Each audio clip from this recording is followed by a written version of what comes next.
कुलदीप जी के लिए ज़ोरदार तालियां हो, लल्लन टॉप के लिए ज़ोरदार तालियां हो।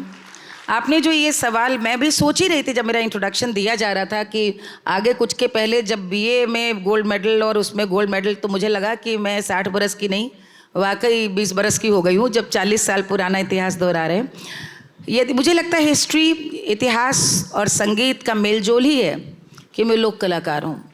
भारत को जिस दृष्टि से देखा है, समझा है, और ख़ासतौर पे एक साथ और कुलदीप, उसमें संस्कृत भी विषय रहा ग्रेजुएशन में, तो संगीत की शिक्षा से उस विद्या के संग में क्या कर सकती थी। तो भारत को देखने की जो दृष्टि बाणभट्ट को, कालिदास को पढ़ करके मिली और भारतीय इतिहास को देख करके जो मिली, मुझे लगा भारत का गुणगान करना चाहिए। और शास्त्रीय संगीत में जिस तरह से गुणगान हो रहा था भारतीय आध्यात्मिक सत्ता का, वो मुझे लग रहा था आम फहम लोगों तक नहीं पहुंच सकती, और मुझे या नहीं पहुंच पाना संभव है।